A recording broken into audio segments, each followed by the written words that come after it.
What's going on, everybody? Welcome back to my channel once again. So today I'm going to be showing you how you can do some deep engravings with color just like this one.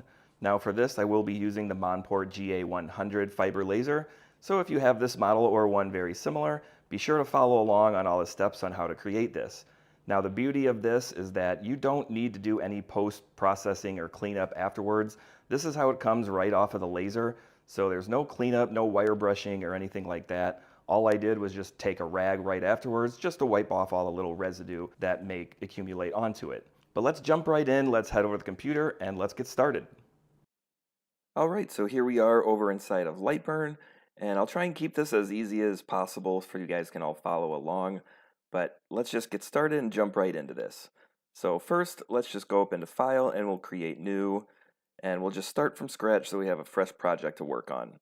And always make sure that you have your laser selected. I'll be using the Monport GA100, which is a 100-watt fiber laser. So first, what we're going to do is I'm going to drag in the image that I'm going to be using for this. And since this will be on a dog tag, I created this. And this is the dog tag, and this will be what I'll be engraving. So first, I'm going to select this and put this on layer 0, just so I kind of keep this in order on what I'm going to be doing. So I'll go ahead and I'm going to right-click on this. I'm going to trace image, and everything looks okay. I can zoom in with the mouse wheel, see what it'll look like, and I'll just click OK. And now if I set this to fill, you can see that this is what it's doing, but this isn't technically what I want. So I'm going to go back to line. I'll select all of this again. I'm going to right click and I'm going to ungroup this. And now I can select this outer box and just delete that.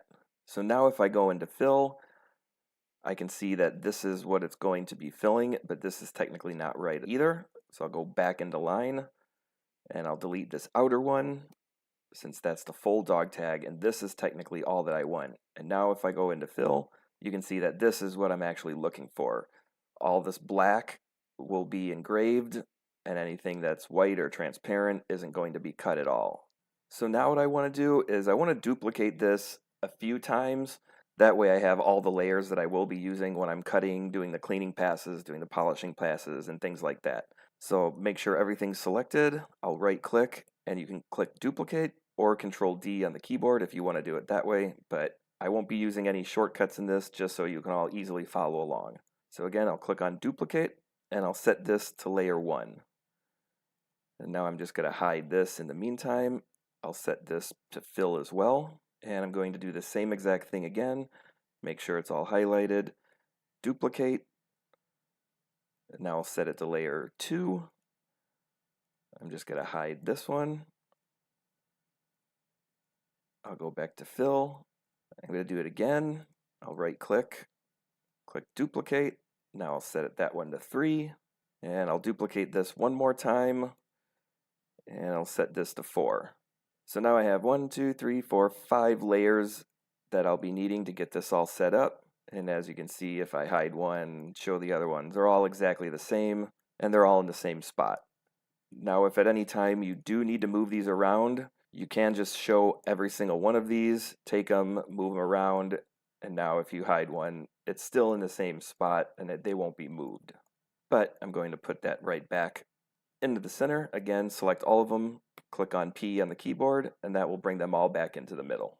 So now I want to hide all of these except for this very first one, and this one's actually going to be the deep engraving, and I want this to be an image. I don't want it to just be a fill. Now I could just keep this as a fill because this is just black and white and it is just a vector file, but if you were using a grayscale image that has different shades, you would need to have this as an image. So I'm just going to convert this to an image. That way it'll be easier for you guys to remember as well. So I'll just right click on this first one selected and I'll convert it to a bitmap. And I'm just going to bring the value up a little bit. And I could go high, I don't really need to, just enough to where the detail is going to be basically the same as all the other ones. So probably right around there should be just fine, 1300. So we'll just click OK. And now I also want this to be flat black. So if I right click on this, I will adjust the image and just bring this brightness all the way down to, well, -70, I guess.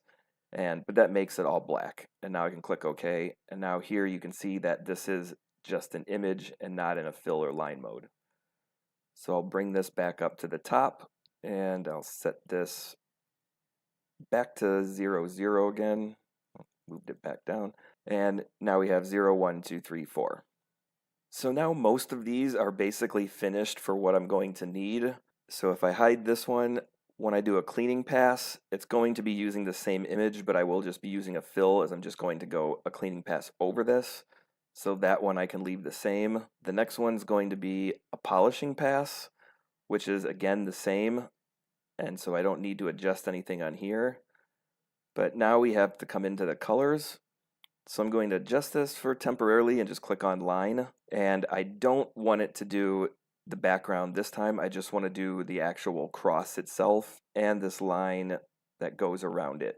So if I take this one, just this outer ring, and I delete that one, now if I go back to fill, I have technically the inside of the cross that will be engraved.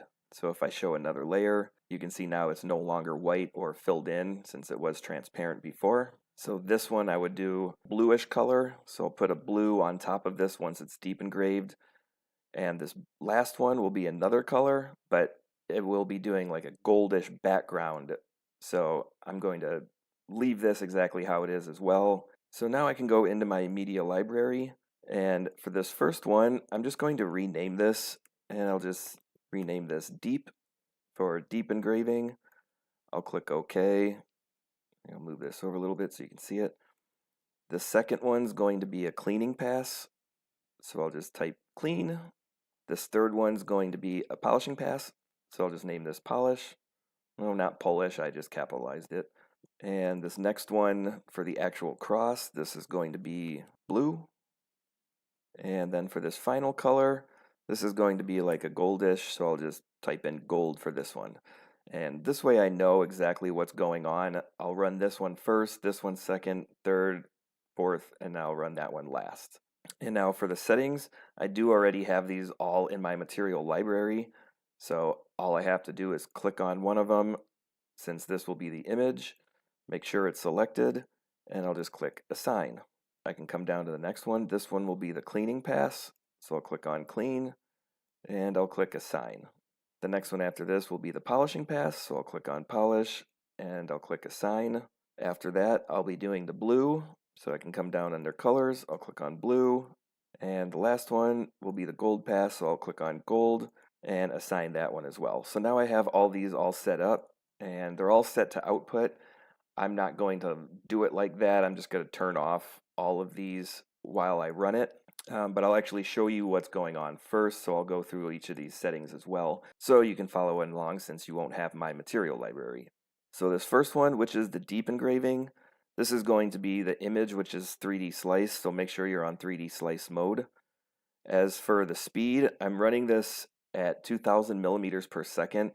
I do have the frequency set to 100, which is typically higher than I normally do my deep engravings. Normally I have it around 65 to 75, because if you think about it, like sandpaper, the lower the number is going to be like the rougher the grit you're using. So if you're using a higher frequency, it's like a smoother, softer sandpaper. So I am going to run this at a max power of 80. I'm keeping this a little bit lower power than normally. I don't want to be destroying the metal while I'm engraving it. I want it to be like really thin, smooth lines and passes going over it each time. And now this will take a little bit longer than it normally would take if I'm doing a deep engraving like on a coin or something, but that's because I won't have to do any cleanup afterwards. It'll already be ready to go when I'm done. So the speed at 2000, the frequency at 100, max power of 80, and a Q pulse of 200. The line interval I am setting to 0.025. I'm just using a 0 scan angle. I will be using a cleanup pass, which I'll go over in a second, and the number of passes 256 for this, and fill all shapes at once. And now if I go to the cleanup pass, after every 8 passes I'm doing a cleanup pass, so I set the frequency a little bit higher to 130. The speed I bumped up quite a bit to 5000. I am using a power of 65, so a little bit lower than the 80, and the line interval is 0.035. And this just kind of goes really quickly over it, which ends up leaving pretty much like a white surface finished over it. And I do have the scan angle at 90. So I'll click OK. So now the next one on this cleaning pass, if I come into this one, this is basically doing what that last cleaning pass did for the deep engrave. After every 8 layers, I'm just running this one additional time, but all the rest of the settings are the same. If I go back into here, you can see that I really haven't changed anything. So we'll click OK. And then the one after that, this will be the polishing pass. And for this one, I will be using a speed of 3000. The frequency I dropped all the way down to 20. The Q pulse is at 200 and the line interval is 0.01. And I will run this 3 to 5 times. Typically I run it at least 3 times. You can run it a few more if you want, but 3 should be just fine. And the power set to 25, line interval 0.001, and a scan angle of 12. This way it just slightly changes the angle of it every time it passes it. And next we'll do the blue color. So that will just be the outline of it, of the cross. I'll click on that. So for this, I'll be using a speed of 800, frequency of 500, a Q pulse of 5, and a power of 40, with a line interval of 0.0015, and just one pass over it. And the gold is going to be 1200 speed, 500 frequency, 5 for the Q pulse, power of 45, with a line interval of 0.002. And again, just one pass. Now instead of clicking OK and clicking on each one, you can just go in here and click on each one, which makes it a little bit easier. But I'm just double clicking on these just to kind of show you and make it a little bit more simple for you guys to follow along with. So that's basically it, and I'm pretty much all set up. So now all I need to do is just send this over to the laser, get this all set up, and we'll start engraving.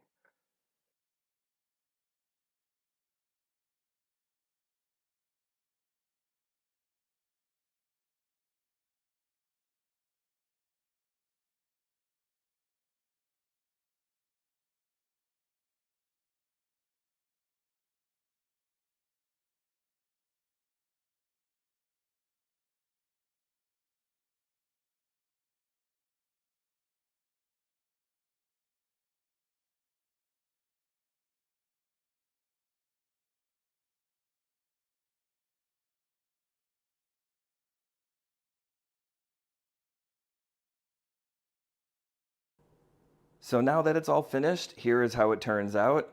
As you can see, it does have a nice goldish color in the background with the bluish color on top of the cross with the silver, so it does give it a nice contrast. I did do a few other ones so you can kind of see the difference. This one I did pretty much the same exact way, only I didn't put the background onto it, so that's kind of how it looks before, just that kind of darkish silver color.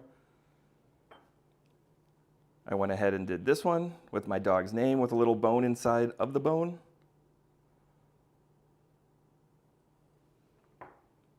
And I also did a smaller one with a flower, as you can see kind of the colors onto it.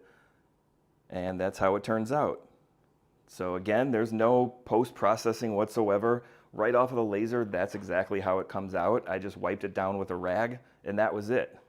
Now I do want to reiterate again that when you are doing the color on top of the cross or the background, you will have to adjust your focus by what the depth of how deep you got it engraved. So this is around 1 millimeter deep. So I just lowered it 1 millimeter just to make sure that the focus was on it and not above it. And then for the cross on top, I just moved the focus back up and set that back to normal. Now it's always a good idea to run some color tests prior to the job that you're doing. That way you can kind of make sure you're getting the color right. I just chose these colors just because it kind of had the most contrast and difference, so you can easily see what the colors were. But you can use any of the colors in your color palette from any of the testing that you're doing, but it's always definitely a good idea to run some tests prior. And I would also recommend using some kind of a jig or just manipulating the little tie downs a little bit.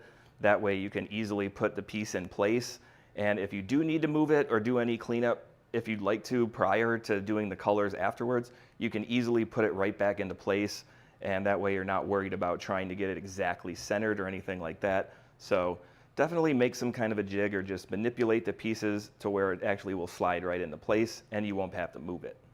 Now again, I am using the Monport GA100 fiber laser, so I will put a link down in the description on where you can pick that up along with a discount code to save you a couple extra bucks as well if you are interested in purchasing this. Now if you have a different machine or a lower wattage or something like that, you will probably have to adjust some of your settings just to be able to match the settings that I'm using. But that's going to be it for this video, everybody, and I hope you all enjoyed it. And if you did, give it a thumbs up. Hit that subscribe button down below, ring the bell, get notified of all the new videos that come out. And as always, thanks for watching, and I will see you in the next one.